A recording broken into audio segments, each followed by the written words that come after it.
கிராமங்களில் சொல்லுவாங்க 16 பெற்று பெருவாழ்வு சொல்லுவாங்க. மாசம் 10 உண்டாகட்டும், 100 வயசுக்கு நல்லா இருமா அப்படின்னு வாழ்த்துறது வழக்கம். ஆனா நீங்க என்னை வாழ்த்தும் பொழுது ஒரு வெண்பா சொல்லி நீங்க என்னை வாழ்த்தி இருக்கீங்க. எப்படின்னா அன்பா சொல்லி வாழ்த்துறீங்க. வெண்பா அன்பா சொல்லி வாழ்த்துறீங்க. அதெல்லாம் சரிதான். வெண்பா அன்பா சொல்லி வாழ்த்துனதெல்லாம் சரி. என்ன சொல்லி வாழ்த்துறீங்கன்றது இருக்கிறவங்களுக்கு புரியணும். அந்தியிலே பெண் பிறந்து அடுப்பிலே தான் மலர்ந்து தூங்க முன்னே தாலி கட்டி அப்புறம் என்ன சொன்னீங்க? துறைமகன் நாடமாக மைந்தரை பெறுவதற்காக மண்ணால மரத்தாலும் மாறி மாறி அடித்திடு கிடைத்த பொருளின் தன்மை ஒன்று உள்ள கொண்ட மக்களை வாழ்க. மண்ணால மரத்தாலும் மாறி மாறி அடித்தா என்ன பொருள் வருதோ அந்த பொருளின் தன்மை கொண்டு வாழ்க மலைன்னு சொல்லியிருக்கீங்க. இங்க பாருங்க, அந்தியிலே பெண் பிறந்த அப்படின்னா ஒரு பொம்பளை புள்ள பிறக்குதுன்னா அந்தியில மட்டுமா பிறக்கும்? எப்ப வேணாலும் பிறக்கும்.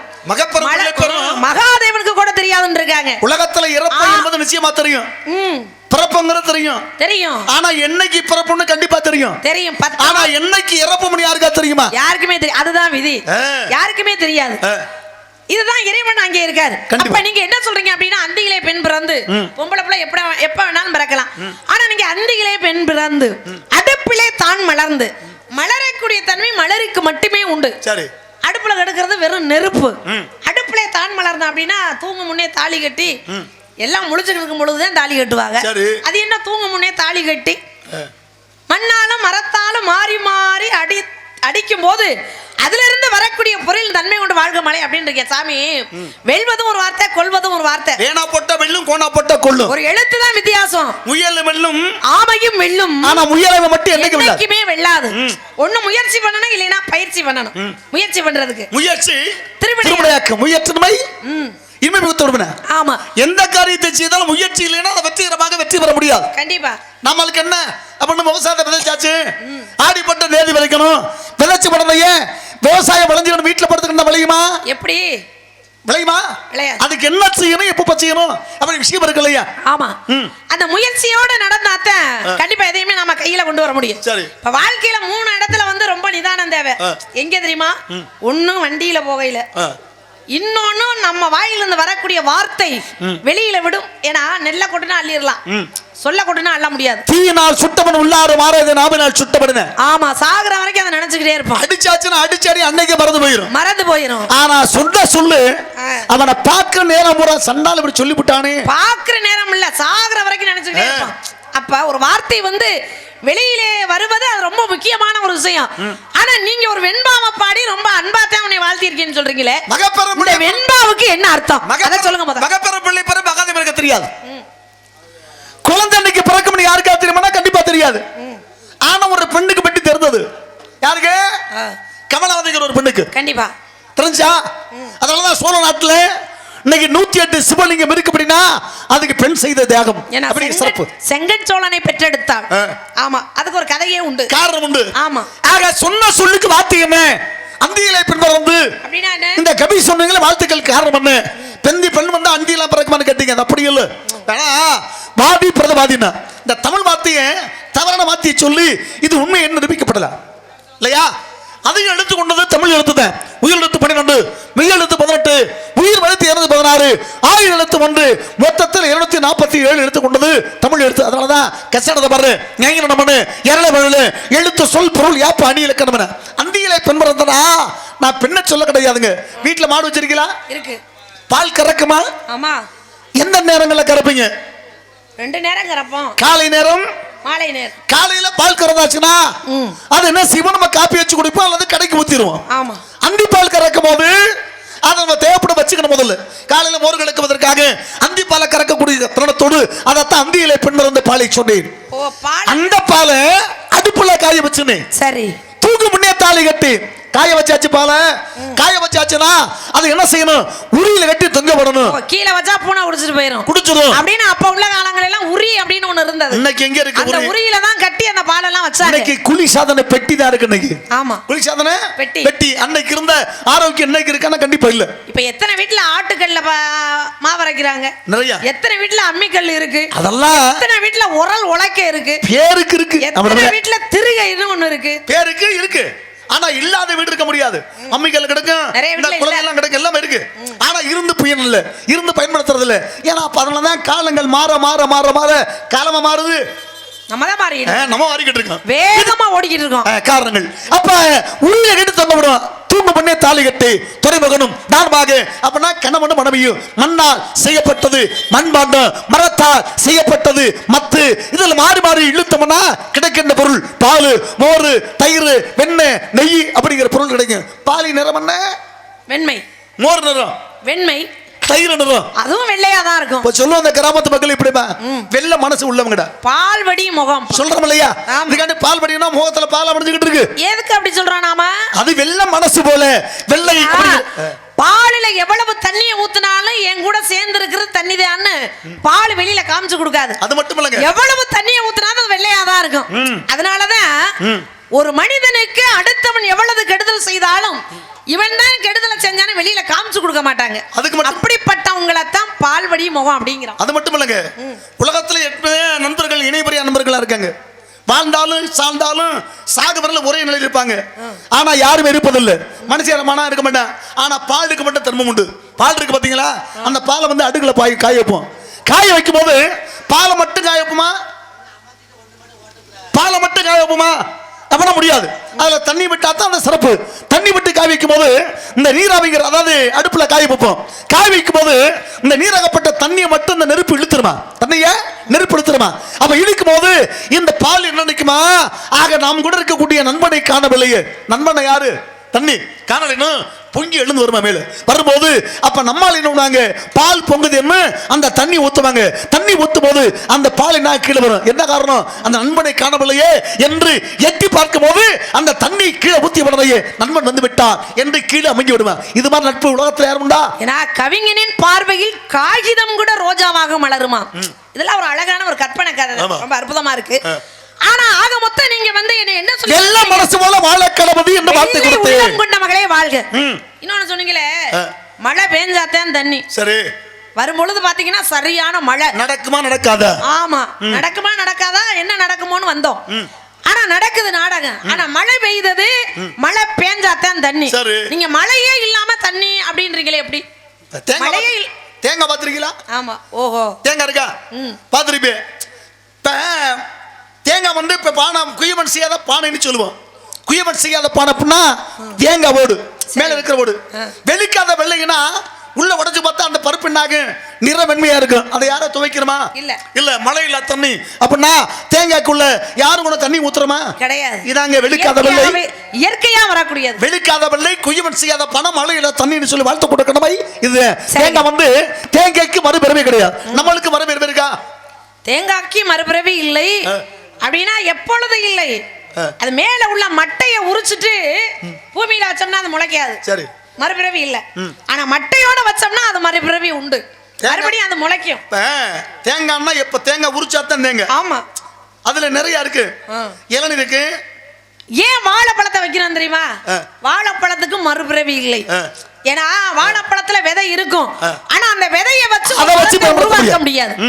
அதனாலதான் வாழைப்பழத்திற்கு மறுபிறவி இல்லை என்பதனாலதான் இன்னைக்கு நாம கோயில்ல வணங்கும் பொழுது தேங்காய் பழத்தோட ஏன் போறோம் அப்படின்னா, அப்பா இந்த பிறவில நான் பட்ட கஷ்டம் போதும், இனிமேலும் ஒரு பிறவி எனக்கு வேண்டாம் அப்படிங்கிறதுக்காகத்தான் தேங்காய் பழத்தோட நாம. அது மட்டும் இல்லைங்க, அது மட்டுமா அப்படின்னா அது மட்டும் இல்ல. இப்ப மாங்காங்கிறது வந்து ஒரு நேரம் தான், ஒரு மாசம் தான். பலாப்பழங்கிற ஒரு மாசம் தான். நெல்லிக்காய் ஒரு மாசம், ஒரு சீசன் தான். இது ஒரு சீசன் தான். ஆனா இது மட்டும் எந்த நேரம் மத்தாலும் மலைக்கு கூடியது வாழைப்பழம் ஒண்ணு தேங்காய் ஒண்ணு. ஆமா, நல்லதுக்கு மேம்படும், கெட்டதுக்கு மேம்படும். மேடுன பள்ளம், இரவன பகல், இன்பமன துன்பம், இல்லமன துன்பம், இது ரெண்டுக்கும் உபயோகப்படக்கூடியது, நல்லதுக்கு உபயோகப்படும். அற்புதமான விஷயத்தை சொல்லியிருக்கீங்க. இப்ப ஏதோ விவரம் கேட்கணும் அப்படின்னு சொல்றீங்க, கேளுங்க. ஆரம்பத்துல ஒரு கதை சொன்னீங்க. ஆரம்பத்துல சிவனுக்கு சொந்த வீடு இருக்கான்னு கேட்டீங்க. சிவனுக்கு சொந்த வீடு இருக்கா? இருக்கு. சொந்த ஊர் இருக்கா? இருக்குல்ல. அப்படியா? ஆமா. யுகம் எத்தனை? 4. என்னென்ன யுகம்? கிரேதாயுகம், திரேதாயுகம், துவாபர யுகம், கலியுகம். கிரேதாயுகத்தில் நடந்த யுகம் என்ன அப்படின்னா நடந்தது ஹரிச்சந்திர வரலாறு. ஆமா இல்லையா? நடந்துச்சா? ஆமா. அடுத்து திரேதம்னா ராமாயணம். துவாபரயுகம் சொன்னா அது வந்து மகாபாரதம். கலியுகத்துல கந்த புராணம் தான இயல்பு. ஆமா. அப்ப கிரேத முதல் யுகத்துல சிவன் இருக்காரோ இல்லையா? எந்த முதல் யுகத்துல 4 யுகங்களும் உருவாகிறதுக்கு முன்னாடியே சிவன் தோன்றினார் பாத்தீங்களா அப்படின்றதுனாலதான் அதுவும் ஏன் சொல்றேன் தெரியுமா? தென்னாடுடைய சிவனையை போற்றி எந்நாட்டவருக்கு நாட்டவருக்கு நிறைவா போற்றி. உலகத்துல அதாவது சோழ நாட்டுல அதிகமான ஆலயங்கள் உண்டு, அதிகமான அடியார்களும் உண்டு. ஆனாலும் தென்னாடுடைய சிவனையே போற்றின்னு சொல்றோம். தென்னாட்டுல வந்து குறைவா தான் இருக்கு கோவில். அது பிரச்சனை இல்ல. நீங்க சர்ச்சையை கூட மேம்படுத்தலாம் யார்ட்டி வேணாலும். இப்போ உத்திரகோசம் அங்கே வந்து ஏற்பட்டது எந்த யுகத்தில் அப்படின்னா எந்த யுகத்தை சொல்லுவீங்க? எந்த யுகங்கள்லாம் தோன்றுவதற்கு முன்னாடியே தோன்றியதாம். ராவணேஸ்வரனுக்கும் மண்டோதரிக்கும் கல்யாணமே அங்கேதான் நடந்துச்சு அப்படின்னு வரலாறு சொல்லுது. அப்படியா? புராணம் சொல்லுது. ராவணேஸ்வரன் எந்த யுகத்தில் வாழ்ந்தான்னா எப்படி சொல்ல முடியும்? எந்த யுகம்னா 2வது யுகம், தானே திரேதா யுகம். திரேத ராமாயணம் ஆமா வந்துச்சுல்ல. அப்ப முதல்ல திரேத கோத்திரம் வந்து திரேதா துவாரை கழிக்கும்னா கிரேதகத்துல வந்து ஹரிச்சந்திரன் வரலாறு. சரி, உங்களுக்கு என்ன பிரச்சனை இப்ப அதுல? இல்ல ஹரிச்சந்திரன் சிவனுக்கு சொந்த ஊரு அதுன்னு நான் எப்ப சொன்னேன் அப்படின்னா, நான் வெளியில வந்து பேசும் பொழுது நான் ஏதோ ஒரு வார்த்தை சொன்னேன். அதை நீங்க இப்ப எதுக்கு அதை வந்து கேட்டுக்கிட்டு ஏன் பிரச்சனை பண்ணிக்கிட்டு இருக்கீங்க? பிரச்சனை இல்லைங்க, இதுல சர்ச்சையே இருக்குன்னு. என்ன சர்ச்சை? சர்ச்சை இருக்குன்னா இப்ப நடந்த கதை உங்களுக்கு தெரியும். இந்த கதை நடந்த சொந்த வீடுன்னு சொன்னீங்கல்ல, சொந்த வீடு வந்து எப்படி வந்து பெறப்பட்டது? எப்படி சொந்த ஊர்னு எப்படி பெறப்பட்டதுன்னு 4 யுகத்துக்கு முன்னாடியே, அதாவது உத்தரகோசம் மங்கைன்னு சொல்றமே, உத்திரம் என்பது சிவபெருமான், கோசம் என்பது உபதேசம். மங்கை என்றால் தன்னுடைய மனைவிக்காக உபதேசம் செய்த இடம்தான் உத்திரகோச மங்கை. அப்ப 4 யுகங்களுமே உருவாகிறதுக்கு முன்னாடியே இந்த ஸ்தலம் உருவானது அப்படின்னு சொல்றாங்க. அதனாலதான் சிவபெருமான் இந்த உலகத்துல எங்கேயுமே சிவனுடைய ஆலயம் இல்லை. முதலில் தோன்றியது அங்கேதான். அதனாலதான் அவருக்கு சொந்த ஊரு அப்படின்னு சொல்றாங்க. 4 பேர் போன பாதையில போகணும், 4 பேர் பெற்ற மாதிரி வாழணும், இது இயல்பு. ஆமா, 4 பேர் போன பாதையா என்ன பாதை? அப்பர் சுந்தரர், திருஞான சம்பந்தர், மாணிக்க வாசகர் 4 பேர் ஒரே பாதையில போனாங்களா? சமயக்குறவர்கள் 4 பேரு, 4 பேர் ஒரே பாதையில போகல. யார் யார் போனது ஒரே பாதையில? 3 பேர் போனாங்க. ஆமா, அப்பர் போனாரு, சுந்தர போனாரு, ஞான சம்பந்த பெருமான் போனாரு, மாணிக்க வாசகர் போனாரா? போகல. ஏன் போகலைன்னா அவரை போய் கேளுங்க. ஏன் போகலை? என்ன சிவனுக்கு சொந்த வீடுங்கறீங்க, அப்புறம் அதெல்லாம் தெரியாம வருவீங்க? நீங்க எல்லாம் எப்படி ஆளுக தெரியுமா? என்ன குடுக்குற கையை எடுக்கிறதுக்குள்ள வெட்டுக்குன்னு கடிக்கிற ஆளுக நீங்க. வாதி பிரதிவாதினா நான் எப்ப பேசினது நீங்க மனசுல வச்சுக்கிட்டு அப்படி இல்லங்க, எல்லாம் வாய் பார்க்கணும். வாய் பார்த்துக்கிட்டு இருக்க கூடாது, வாய் பார்க்கணும். என்ன பேசுறாங்க நீங்க நினைக்கலாம், இவன் தூங்கிட்டு இருப்பானே ஏதாவது பேசலாம் நினைக்கலாம். அது அப்படி இல்ல, எங்க என்ன நடக்கிற விஷயத்தை அறியணும் முதல்ல. ஆனா உண்மையிலேயே உங்களை சந்திச்சதெல்லாம் நான் ரொம்ப சந்தோஷப்படுறேன். அப்படியா? என்னன்னு கேளுங்க. ஒரு சில பேர்லாம் வந்து ஒரு சில விஷயங்களை தெரிஞ்சு வச்சுக்கிட்டு நான் தான் ஆளு, என்னை விட உலகத்துல ஆளே இல்லை அப்படின்னு சொல்ற ஆளெல்லாம் இருக்கு.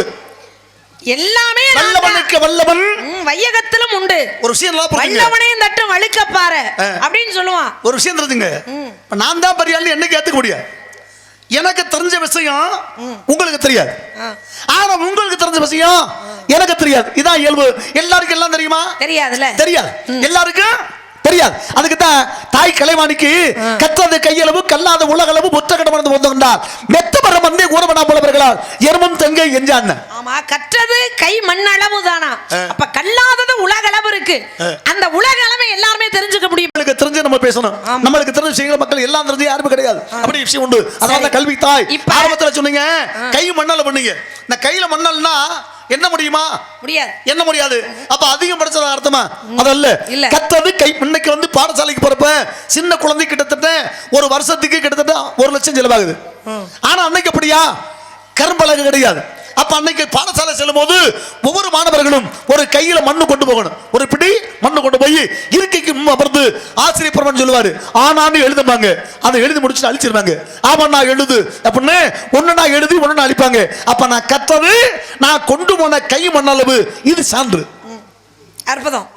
சிறுபிள்ளை வெள்ளாமை வீடு போய் சேராதுன்னு ஒரு விஷயம் உண்டு. அது எப்படி? சிறுபிள்ளை வெள்ளாமை அப்படின்னா சின்ன பிள்ளை வந்து விவசாயம் பண்ண தெரியாது, அந்த வெள்ளாமை வீடு போய் சேராது அப்படிங்கிறது ஒரு கணக்கு. ஆனா சிறுபிள்ளை வெள்ளாமை வீடு போய் சேராதுன்னா ஒரு பள்ளிக்கூடத்துல படிக்கக்கூடிய ஒரு பிள்ளை ஒரு போட்டியில கலந்து வென்றால்தான் பரிசு வீட்டுக்கு போகும், அப்படி இல்லைன்னா போகாது.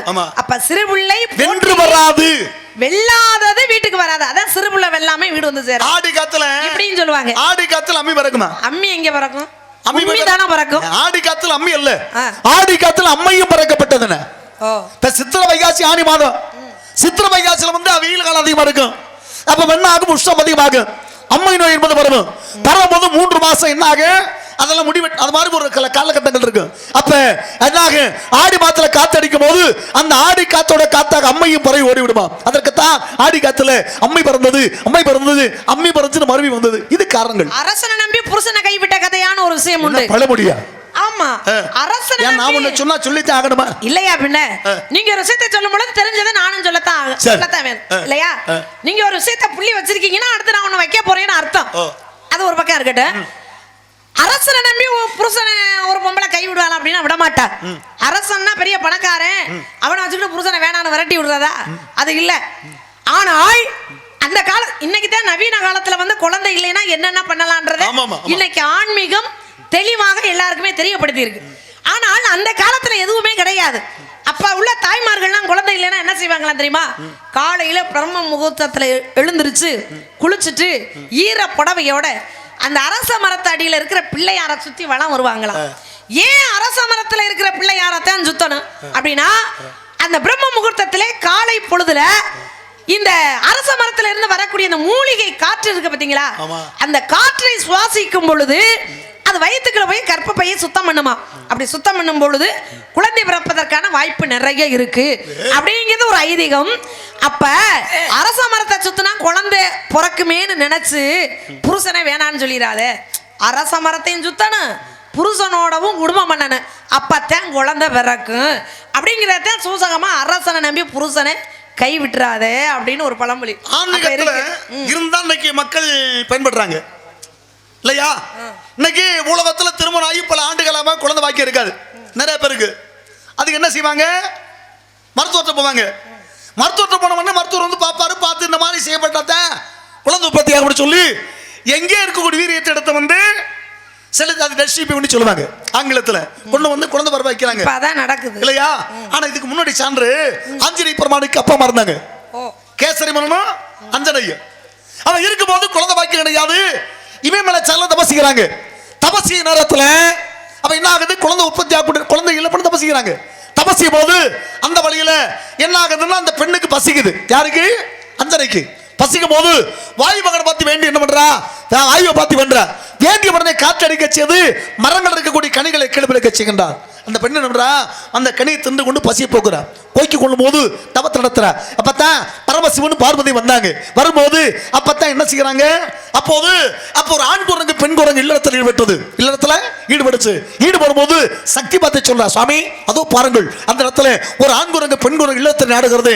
அத போல நாமளும் செய்யலாம் போது இருவர் குரங்கா மாறுறாங்க. மாறிய உடனேயே சிவனுடைய வீரியமாகப்பட்டது யாரு கையில் விழுகுது அப்படின்னா வாயு பகவான் கையில் விழுகுது. வாயு என்ன பண்ற?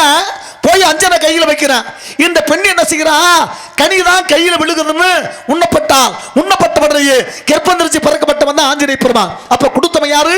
அப்பனா சோறுவான். வாங்கியது யாரு? அப்பனா வாயு பகவான். ஆக இயற்கையில புருஷன் யாரு? அப்பனா கேசரி மன்னன். இதுவும் கதை தானே. ஆமா. ஏன்னா அப்ப நடக்கிறதா இப்போ நடக்குது அப்படின்னு நிறைய சான்று சொல்லலாம். அன்னைக்கு நடந்தது பூராமே நல்ல விஷயங்களுக்காக நடந்தது. அது போட்டு இந்த கலியுக மாணிக்க வாசகர் மட்டும் ஏன் போய் சேரல? நாயன்மார்கள். இப்ப நான் கேக்குறேன் உங்ககிட்ட, குழந்தைய பத்தி பேசுறீங்க. சரி, குழந்தைய பத்தி பேசுறீங்க அப்படின்னா ஒவ்வொரு இப்ப ஆன்மீகம்னா என்ன, அந்த காலத்துல நடந்தது என்ன, இப்ப நடக்கிறது என்ன, அதுதான் நடக்குது அப்படிங்கறத சொன்னீங்க. அந்த காலத்துல வந்துங்க ஒரு சிவனடியாருக்காக ஒரு குழந்தைய, ஒரு சிவனடியார், ஏன்னா யமனுக்கு 7 பிள்ளை கொடுத்தாலும் உயிரோட ஒரு பிள்ளை கொடுக்க மாட்டான், அவள் தான் தாய். அது மட்டும் இல்லைங்க, 10 குழந்தை பிறகு ஒரு குழந்தை அசிங்கமத்த பிறகு, ஆனா அந்த அசிங்கமான குழந்தைய அந்த தாய் என்ன, நான் பெற்ற மகனே நீ தாண்டா அழகுன்னு சொல்லுவாங்க. ஏன்னா ஒரு சான் கிணறு இருச்சான் அகிரி பொறிச்சா இனிக்கும். ஒரு சான் கிணறு என்பது கற்பப்பை, இருச்சான் அகிரி என்பது அதில் வளரக்கூடிய குழந்தை. பொறிச்சா இனிக்கும் அப்படின்னா குழந்தைய பெத்துட்டான் அப்படின்னா சந்தோஷம், மகிழ்ச்சி. அது அன்னைக்கு இன்னைக்கும் மகிழ்ச்சி தான், பெத்த எடுத்துட்டா மகிழ்ச்சி தான் இன்னைக்கும் ஒரு தாய்க்கு. ஆனா இன்னொரு விஷயம் என்ன சொல்றேன்னா, அன்னைக்கு ஒரு சிவனடியாருக்காக பிள்ளைய வெட்டி கொடுத்தா, ஆனா இன்னைக்கு ஒரு சில இடங்கள்ல கள்ள காதலுக்காக கட்டின புருஷனை கொல்றது, பெத்த புள்ளைய கொல்றது, அந்த மாதிரிலாம் இன்னைக்கு நடந்துகிட்டு இருக்கு. அன்னைக்கு நடந்தது நல்ல விஷயம், ஆனா இன்னைக்கு நடக்கிறது அது கெட்ட பாதையில போய்கிட்டு இருக்கு. உடவனை மூர்க்கன் முன்றால் மூர்க்கனை முனீஸ்வரன் கொள்ளுவேன். கண்டிப்பா தானே இருக்கேன். உங்களுக்கு கெடுக்க நினைச்சனா என்ன கெடுக்க 1000 பேர் இருப்பேன். கண்டிப்பா இன்னைக்கு உங்களை பத்தி பேசுறேன்னா என்னைய பத்தி பேச 10 பேர் இருப்பாங்க. ஏன்னா முற்பகல் செய்யின் பிற்பகல் உடனே விளையும். அடுத்தவங்களுக்காண்டி வாழ வேண்டிய அவசியம் கிடையாது. கண்டிப்பா நம்மளுக்கு வாழ்ந்தா போதும். நாம நல்ல மென்மை எல்லாருக்கும் நிரூபிக்க வேண்டிய அவசியம் கிடையாது. நம்மளுக்கு எது சரின்னு தோணுதோ அதுதான் நமக்கு இல்லையா. தவறான அடுத்தவங்க ஒண்ணு சொல்றாங்கன்றதால வாழ முடியாது. போற்றட்டும். ஆமா. இப்ப அது மாதிரி விஷயங்கள்லாம் உண்டு. இப்ப நான் கேக்குறேன், ஒரு சிவனடியாருக்காக சரி ஒரே ஒரு புள்ள இருந்தது, ஒரு புள்ளதான். அந்த பிள்ளைய வெட்டி கறியா சமைச்சு எனக்கு கொடுக்கணும்னு சிவனடியார் கேட்டார். சரி அதே மாதிரி கொடுத்தாங்க. இதுல என்ன ஒரு முக்கியமான விஷயம் அப்படின்னா, இந்த பிள்ளையோட கழுத்தை அறுக்கும் போது தாய் வந்து தலையை பிடிச்சுக்கிறணும், தந்தை வந்து அந்த பிள்ளையோட கழுத்தை அறுக்கணும். அப்படி அறுக்கும் போது நம்ம பிள்ளைய அப்படி கொல்றமே அப்படின்னு சொல்லி உங்க 2 பேர் கண்ணில இருந்து ஒரு சொட்டு கண்ணீர் கூட வரக்கூடாது. அப்படி கண்ணீர் வந்தால் இந்த விருந்தை நான் ஏத்துக்க மாட்டேன் அப்படின்னார் ஒரு சாமியார். அந்த சாமியார் யாரு, அந்த பிள்ளையை வெட்டி கொடுத்த அப்பா அம்மா யாரு, அந்த பிள்ளை யாரு அப்படிங்கிற விஷயத்தை நீங்க சொல்லுங்களேன் பாப்போம். கேள்விக்கு கேள்வி பதில் ஆகுமா? ஆனா ஒரு கேள்விக்கு ஒரு கேள்வி பதில் ஆகாது. ஆனா சவால் ஆகுமே. கேள்விக்கு கேள்வி சவால் ஆகாது. அப்படி விஷயம் தானே. முதல்ல கேட்டது நானு. நீங்க என்ன செய்யணும், கேள்விக்கு பதில் சொன்ன பிறகு ஐயா நான் சொல்லிட்டேன் நீங்க சொல்லுங்கன்னு சொன்னாதான் இயல்பு. அதை விட்டுட்டு நீங்க எத்தனை யுகத்துல இருக்கீங்க? என்னங்க நீங்க எத்தனை யுகத்துல இருக்கீங்க? 4 யுகத்துல. நான் எத்தனை யுகத்துல இருக்கேன்? 1 யுகத்துல. அப்ப இந்த இடத்துல அனுபவத்துல பெரிய ஆளு யாரு? நான் தான். அப்ப நீங்க தான் பதில சொல்லணும். அப்படியா? ஆமா. அப்ப அதிகமாக யுகத்துல உள்ளவன் நான் தானே. ஆமா. உங்களுக்கு எவ்வளவு சம்பளம்? அதெல்லாம் வெளியில சொல்ல முடியாது. சம்பளத்தை எல்லாம் வெளியில சொல்ல முடியுமா? ஏன் கூட சேர்ந்து சம்பளம் வாங்குறீங்கல்ல? எங்க நீங்க உங்களோட நீங்க தனியா வாங்கிட்டு போறீங்க, நான் தனியா வாங்கிட்டு போறேன். சேர்ந்து தான் சொல்றேன். சேர்ந்தா தனித்தனியா. அத ஒட்டி வர்றீங்கறீங்களா? ஒட்டி இல்ல. ஏன் நான் வாங்குறத விட 2000 ரூபாய் கம்மியா வாங்கல, குறைச்சு. ஐயா நீங்க என்ன கம்மியா வாங்கிட்டு போங்க. எதுக்கு அப்புறம் என்னைய வாங்க சொல்றீங்க? நான் தான் அதிக கொத்துல வாழ்ந்தவன் நானே. நான் அதிகமா வச்சுக்கிறேன். ஒன்னு சொல்லவா, நான் 12 மணிக்கு வெளியில வந்தவ. சரி நீங்க எத்தனை மணிக்கு வெளியில வந்தீங்க? நான் ஒரு 1:30 மணிக்கு வந்து நினைக்கிறேன். அப்ப நீங்க என்னை விட நேரம் குறைவா தான் நிக்கிறீங்க. நீங்க குறைவா வாங்கிட்டு போங்க. முதல்ல வந்தது யாரு? நான் அதிகமா வாங்குறேன் அப்படின்னா நான் உங்களுக்கு முன்னாடி வந்திருக்கேன். இங்க சரி முதல்ல வந்தது யாரு? எங்க இந்த இடத்துக்கு? எங்க அண்ணன். நம்ம 2 வச்சுக்கோ. நான் தான் வந்தேன். ரெண்டாவது வந்தது நீங்க. முதல்ல நீங்க வந்தீங்க. ஆமா. நீங்க பதில் சொல்லுங்க. இது நல்லா இருக்கு. என்ன சாப்பிடுறீங்க நீங்க? சாப்பிடுறதே இல்ல. காத்து ஆகாரமாக்குள்ள குடிபனா இப்படிதான் இருக்கணும். என்ன இப்படி கோர்த்து விட்டுட்டு நிக்கிறீங்களே எப்படி? நீங்க மட்டும் கோர்க்கும் போது நாங்க கோர்க்க கூடாதோ? சரி இப்ப சொல்லணும் அப்படின்ற இடத்துக்கு வந்தாச்சு. தெரிஞ்சா சொல்லுங்க, இல்லைன்னு ஒன்றும் பிரச்சனை இல்லை. இதுக்காண்டி வள்ளிக்கு தெரியல அப்படின்னு நான் காட்டி கொடுக்க மாட்டேன். இல்லங்க தெரிஞ்சா பதில சொல்லலாம், தெரியல அப்படின்னா தான் பிரச்சனைங்க. தெரியுமில்ல. இப்ப 4 பேர் காலையில என்ன பேசுவாங்க, என்ன வள்ளியம்மா நல்லா பாடுனாங்க, ஆனா நாரதர் கேட்ட கேள்விக்கு ஒன்னும் பதில் சொல்ல தெரியலப்பா. தெரியுதுல்ல அப்படின்னு 4 பேர் அப்ப சொல்லாத அளவுக்கு நடக்கிறோம். என்ன செய்யணும்? சரி எனக்கு ஒரு ஆசை இருக்கு ரொம்ப நாளா. என்ன ஆசை? நான் ஒரு கேள்வி உங்ககிட்ட கேட்டு அது உங்களுக்கு தெரியாம போய் காலையில 4 பேர் டீ கடையில உட்கார்ந்து நாரதர் அழகா பாடினாரு பேசினாரு, ஆனா வள்ளி புள்ள கேட்ட கேள்விக்கு பதில் சொல்ல தெரியல அப்படிங்கிற அந்த ஒரே ஒரு வார்த்தை மட்டும் என் காதுல விழுந்துருச்சுன்னு வைங்கள, அது மாதிரி சந்தோஷம் எனக்கு எதுவுமே இல்ல. ஒரு விஷயம் தெரியுமா? அது மாதிரி உங்கள்ட்ட ஒரு கேள்வியை வச்சிருக்கேன். நீங்க எப்படி நீங்க அதை எப்படி சொல்றீங்க? நான் பாக்கலங்க. எனக்கு உங்களுக்கும் ஒரே வாத்தியார் தான். ஆமா. எங்க வாத்தியார் முதல்ல சொன்ன விஷயம் என்ன தெரியுமா? தம்பி நீ முத நாரதருக்கு வர்ற, அடுத்தவங்க மனசு மேடையில் நோக்கரமா நடக்காது. அடுத்தவங்க மனசு நோக்கரமா நடக்காது. ஏன்னு கேட்பீங்க. இந்த இடத்துல வந்து நடிக்கிறோம். இன்னைக்கு நான் போக வேண்டிய ஊர் வேற, நாடு இன்னும் போச்சு.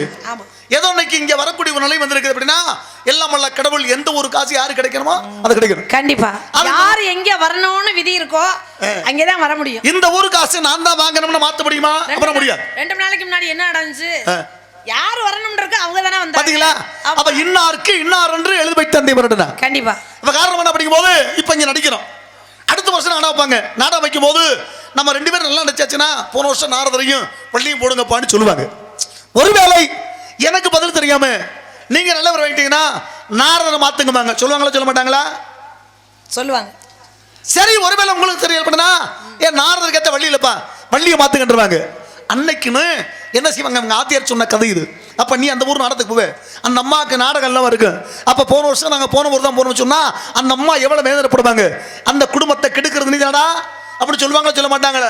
இதை கையில வச்சுக்கிட்டு யாருடைய மனசையும் புண்படக்கூடாது, நம்ம தனிச்சு பேர் வாங்கணும் அப்படிங்கிற இடத்துல நான் வரணுமே தவிர நான் தான் பெரிய ஆள் என்னைக்கு காட்ட மாட்டேன், காட்டியதும் கிடையாது. இல்ல நீங்க பெரிய ஆள் தான் அந்த இடத்துல. கேளுங்க, நான் எப்படித்தான் முன்னாடி வந்தாலும் உங்களை சுத்தி வணங்கினது நான் தானே. உங்களை தெய்வமா நிக்க வச்சு உங்களை சுத்தி வனம் வந்து வணங்கினது நான் தானே. அது அப்படி இல்ல. அப்ப இந்த இடத்துல நீங்க தெய்வம் அப்படி இல்ல. பெரிய மனுஷனை பார்த்து சின்ன பையன் வணங்கி வந்தானா அவன் பெரிய ஆளு சொல்ல முடியுமா? ஆமா, நீங்க பெரிய ஆள் தான். அது வேற. பெரிய ஆளு சின்ன ஆளுனா அந்த கதை வேற போயிடும். இதுக்காட்டி எதையே சொல்லிக்கிட்டு நீங்க கதையை மாத்திடாதீங்க. சரி, இப்ப ஏன் மாணிக்க வாசகர் வந்து போகாத காரணம் என்ன? 63 நாயன்மார்கள்ல ஏன் அவர் சேரல அப்படிங்கிறதுக்கு காரணம் இருக்கு. ஏன்னா ராவணேஸ்வருடைய மனைவி அப்படின்னா மண்டோதரி. அவங்க 2 பேருக்கும் கல்யாணம் நடந்ததே அந்த ஸ்தலத்துல தான், உத்தரகோச மங்கையில தான் அப்படின்னு சொல்றாங்க. ஆனா ரொம்ப நாளா அந்த அம்மாவுக்கு என்ன ஆசைனா சிவபெருமானை சுந்தரேஸ்வரராக பார்க்கணும். அப்படின்னா சிவபெருமான் பெரும்பாலும் எப்படி இருப்பாரு, சுடுகாட்டுல மண்டை ஓடுதான் மாலை, கையில திருவோடு, எலும்பு, சாம்பல் இப்படிதான் பூசிக்கிட்டு ஒரு பித்தனை போலதான் இருப்பாரு. இப்படியே இவரை நாம பாக்குறோமே, ஆனால் அலங்காரம் பண்ணி இவரை பார்க்கணுன்ற எண்ணம் அந்த அம்மாவுக்கு ரொம்ப நாளா ஒரு ஆசை. அந்த அம்மாவுக்கு சிவனை நினைச்சுக்கிட்டே இருக்காங்க.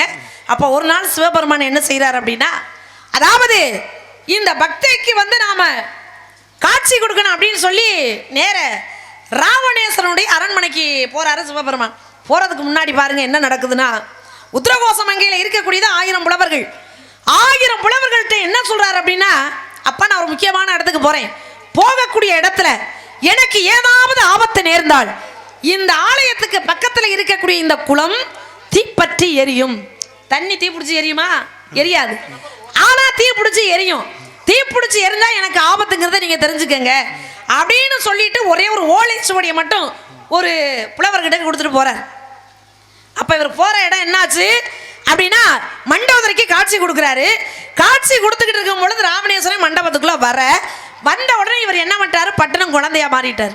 ஏன்னா காட்சி கொடுக்க வந்தது அம்மாவுக்கு மட்டும்தான், அவருக்கு இல்ல. அப்படிங்கிற பொழுது அவர் பாத்திர கூடாது அப்படிங்கிறதுனால பட்டணம் குழந்தையா மாறுறாரு. குழந்தையா மாறின உடனே இந்த அம்மா தூக்கி இடுப்புல வச்சுக்கிட்டா. போச்சா, குழந்தை பிடிச்சு எரிய ஆரம்பிச்சிருச்சு. ஏன் உலகத்துக்கே படி இழக்கக்கூடிய ஒரு ஈசன் ஒரு குழந்தையாக மாறி ஒரு பெண்ணோட இடுப்புல இருந்தா இறப்பு பிறப்பு படைப்பு ஆக்கல் அழித்தல் எல்லாமே நின்று போயிருமே. அப்ப உலகம் ஆபத்தை நோக்கி போய்கிட்டு இருக்கே அப்படின்னு சொல்லி என்ன செய்யறாரு அப்படின்னா, குளமெல்லாம் தீ பிடிச்சி எரிஞ்ச உடனே எல்லா புலவர்களும் அந்த குளத்துக்குள்ள விழுந்து இறந்துடுறாங்க. ஏன்னா சிவனுக்கே ஏதோ ஆபத்து, நம்ம ஏன் இனிமே உயிரோட இருக்குன்னு சொல்லி எல்லாருமே அந்த குளத்துக்குள்ள விழுந்து இறந்துடுறாங்க. இருந்தது ஒருத்தர் மட்டும்தான். அந்த ஒருத்தர் யார் தெரியுமா? அவர் தான் மாணிக்க வாசகர். ஏன் அவர் சாகல தெரியுமா? சிவன் கொடுத்த ஓலைச்சுவடி அவர் கையில இருக்கு. நாம இறந்து போயிட்டோம் அப்படின்னா அந்த ஓலைச்சுவடியில என்ன இருக்கு, உலகத்துக்கு தேவையான விஷயங்கள்லாம் இருக்கு, இதுவும் நம்மளோட சேர்ந்து அழிஞ்சு போயிடும் அப்படின்னு சிவனிடம் ஒப்படைப்பதற்காக அவர் மட்டும் உயிரோட இருக்கார். அப்ப திரும்ப சிவபெருமான் வந்து அந்த ஓலைச்சுவடியை வாங்கும் பொழுது அப்பதான் சந்தோஷப்பட்டு சொல்றாரு, அப்பா எத்தனை பேர் நம்பிக்கை இல்லாமல் இறந்தாலும் நான் வருவேன் என்ற நம்பிக்கையில இந்த ஓலைச்சுவடியை நீ பத்திரமா வச்சிருந்த, அதனால நீ எப்பொழுதுமே 63 நாயன்மார்கள்ல ஒருத்தரா இருக்க வேண்டாம். ஏன்னா 63 என்பது குறைவு எண்ணிக்கையில், 1000 என்பது அதிகம். அப்ப 63 நாயன்மார்கள்ல ஒருத்தரா இருக்க வேண்டாம், என்றும் 1000ல் ஒருவனாக இரு அப்படின்ற சிறப்பை கொடுத்தார். அதனாலதான் 63 நாயன்மார்கள்லே மாணிக்க வாசகர் வந்து இல்லாததுக்கு காரணம் அதுதான் இல்லையா? இதுதான் காரணம். அருமையான விஷயம்.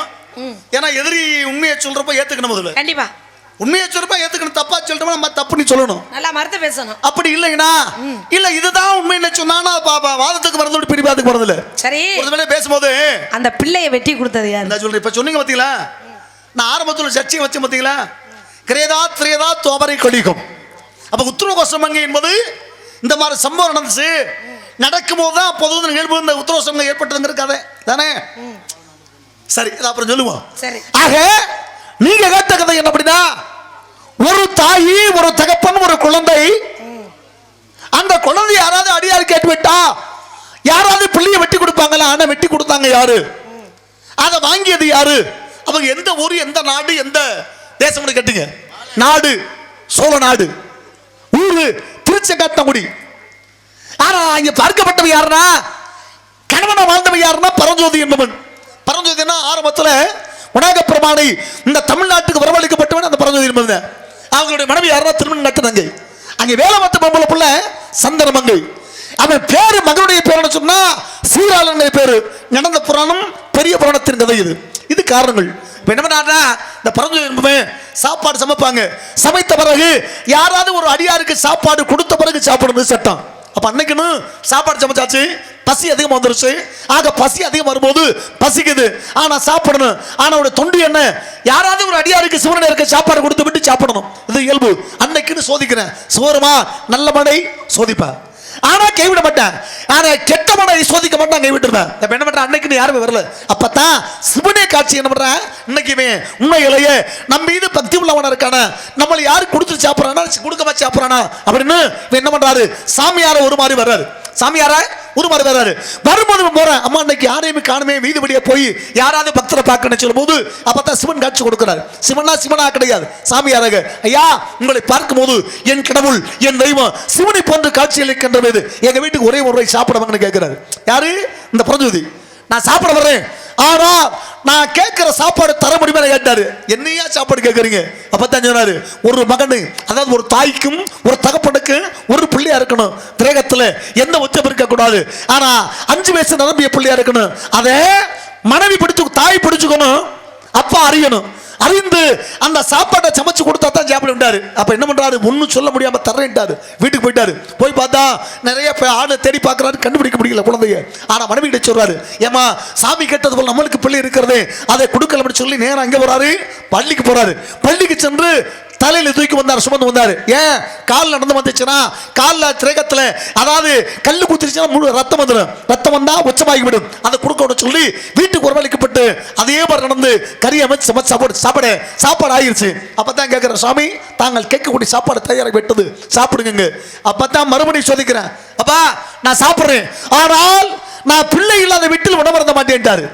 பிள்ளை இல்லாத வீட்டில் சாப்பிட மாட்டேன்ட்டார்.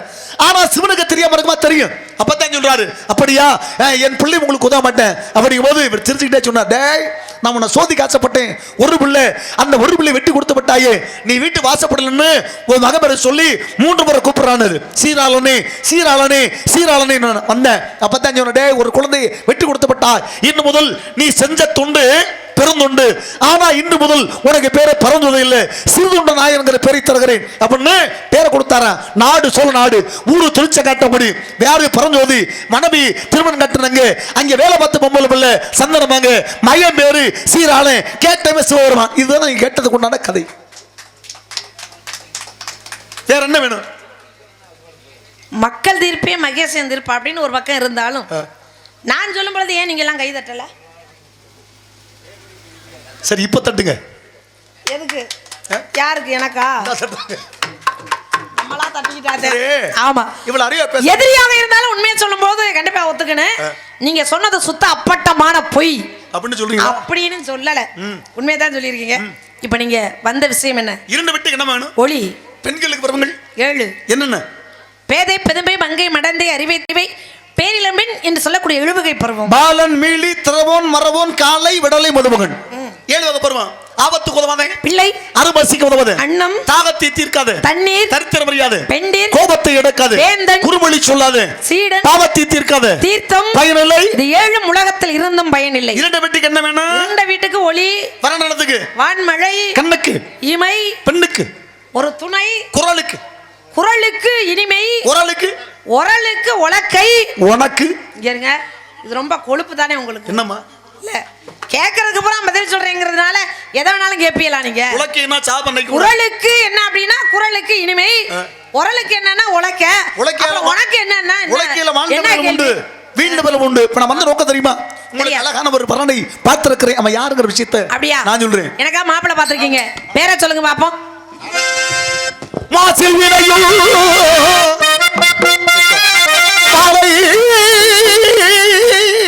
மதியம்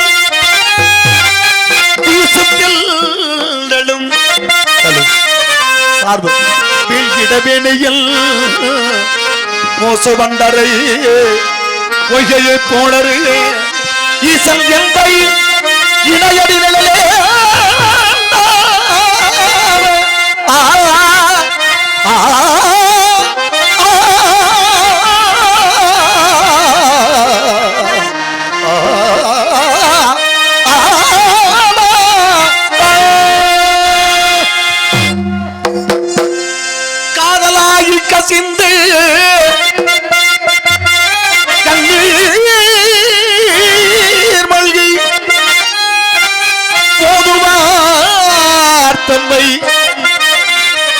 அலறி பொய்ப்பது வேதம் நான்கிலும் நீ பொருளானது நாதராமோ நம சிவாயவே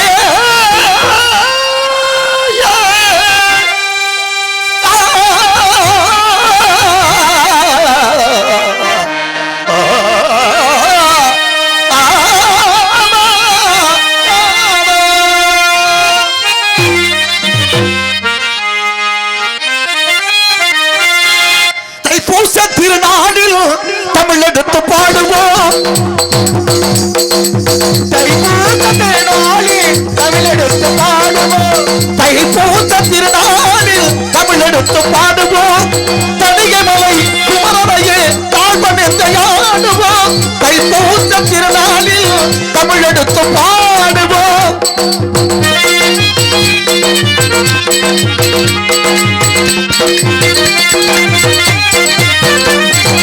மெய்க்கடவுள் அவனை போல் வேதனையில் யார் உண்டு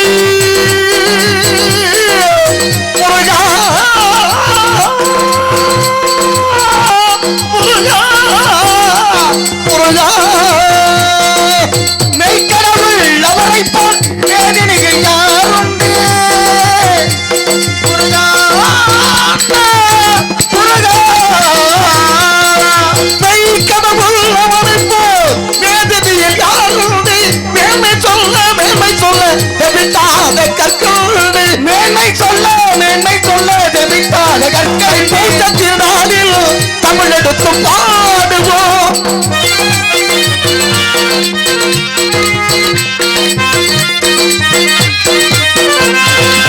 அன்னை உம்மை புகழிட்டு அழகுதிரும் பிள்ளை அரவமணி கலங்கனுக்கு அறிவுரைத்த கிள்ளை அரவமணி கரங்களுக்கு அறிவுரைத்த கிள்ளை அன்னை உம்மை புகழிட்டு அழகுதிரும் பிள்ளை அரவமணி கலங்கனுக்கு அறிவுரைத்த கிள்ளை என்றாலும் கணபதியில் இறையங்கவர் முல்லை கணபதியின் இறையங்கவர் முல்லை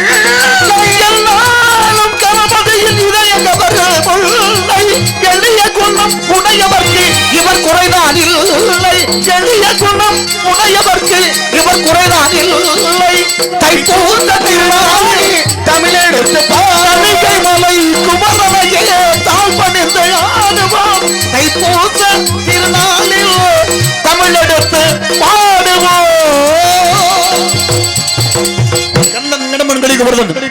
சடாசரன் சண்முகபிரியன் முத்துக்குமத்தான முத்துக்குமரன் அந்த காளி முத்து உனக்கு புருஷனா பார்த்து வந்திருக்கேன் காளிமுத்து புதுசா பேரு சொல்றீங்க பழைய பேர் தான் புது பேர் இல்ல இதுக்கு என்ன அர்த்தம் காளிமுத்துக்கு காளினா யாரு ஆதிபரா சக்தி முத்துனா பிள்ளை அந்த ஆதிபரா சக்தி பிள்ளை தான் முருகப்பெருமா ஆதிபரா சக்தி பார்வதி அப்படின்னு எத்தனையோ பேர் நிறைய உண்டு காமாட்சி மீனாட்சி கருமாரி மகமாயி காளி அப்படின்னாலே ஒரு உக்கிரமான தெய்வம் ஆமா இவர் ரொம்ப உக்கிரமா இருப்பாரோ யாரு ஆமா உக்கிரமான காளி புள்ள ஒரு நேரத்துல சுக்கிக்கு மிஞ்சிய வைத்தியமிலே சூரபதமனி இரண்டாக பிளந்தவன் சுப்பிரமணிய கடவுளுக்கு மிஞ்சிய தெய்வமிலே உலகத்துல அப்படின்னு இருக்காங்க ஏன்னா தந்தைக்கு மந்திரத்தில் சார பொருள் உரைத்து தகப்பன் சுவாமி என்று பெயர் பெற்றார் சுவாமி மலையிலே வேல் உண்டு வினையில்லை மயில் உண்டு பயம் இல்லை கந்தன் உண்டு கவலை இல்லை என்று நான் காவல் செய்கிறேன் ஆனா அவரை கல்யாணம் பண்ணிக்க அப்படின்னு நீங்க வந்து ஒரு அவர்தான் உனக்கு புருஷன்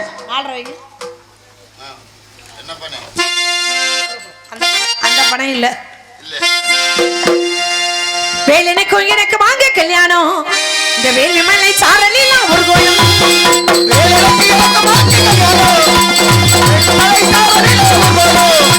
குன்றத்திலே குமரனுக்கு கொண்டாட்டம் நடத்தி வைக்க